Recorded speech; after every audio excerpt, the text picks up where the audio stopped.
Hi, my name is Dannish Odongo, and I'm the Executive Director of the Wellness Tribe, an organization that is working to promote holistic wellness in Kenya. But I also sit in the National Steering Committee that is doing the implementation of the suicide strategy. I was part of the team that developed Kenya's first suicide prevention strategy. It was a technical working group that brought together different partners and different players in the group. And the overarching goal of this policy that was launched by the Ministry of Health in 2021 is to reduce deaths by suicide by 10% by 2027. That's the overarching goal. And of course, under this goal, there's a huge emphasis on how the role of the media and the role of storytellers in demystifying mental health and reducing a lot of stigma, mostly deaths by stigma. But before I go there, let me just tell you why this is so important.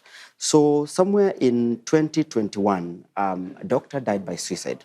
This is what this media house reported. A depressed postgraduate medical student at the University of Nairobi committed suicide inside her car by injecting herself with anesthesia, inducing drugs on Saturday afternoon at the Kenyatta National Hospital parking lot.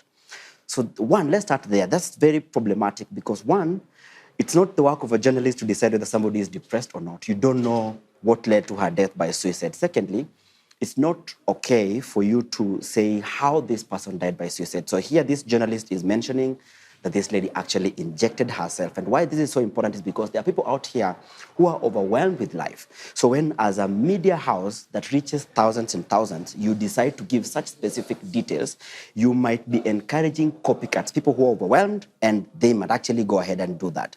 Then the second quote that they did is that she was lying in the back seat and had injected a syringe on her arm.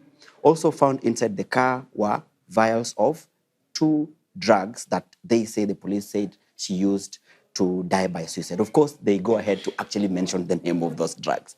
I don't know why any responsible journalist would do this, because then you're literally using your public platform instead of humanizing a public health issue.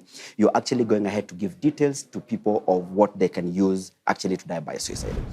So what is really the work of the media to sort of make this conversation a bit better? One, we need to do a bit more empathetic reporting. How do we do empathetic reporting? Use that report to educate the public. Use that report to say that death by suicide is not someone's weakness. It's not a weakness in character. It's not that they are bad people. It's a public health problem because people often die by suicide when that's the last line of defense from the pain they are going through. And in the work that we've done, we've seen so many people who have suicidal ideation, and there could be bosses, there could be people who actually are doing really well in life. And suicide is not really a phenomenon that is only for specific people, because there's this problem we imagine that people who die by suicide are either the rich, weak. And of course, even how we do data in this country, how we take data around suicide is problematic, because unless the police finds somebody, either the syringe or a rope or whatever method they've used to take their lives, then they can say that that's a suicide. But if somebody drives behind a lorry and then rams into it and dies, and they wanted to die, we don't call that suicide. If somebody walks into a large water body and they drown as an act of death by suicide, we don't do that because we don't know how to say the motive of this person, and that's problematic how we cover mental health. I feel like I'm blabbering, but let me say this like this. One, as members of the fourth estate, we've got to report responsibly. Number two, we've got to stop reducing people to their worst or their moment of crisis. DJ Lithium, who was my colleague and was a university student, we were in the same university, we worked together. When he died, there was a lot of irresponsible reporting. I can't imagine my family members finding out that something has happened to me and they find out through the media.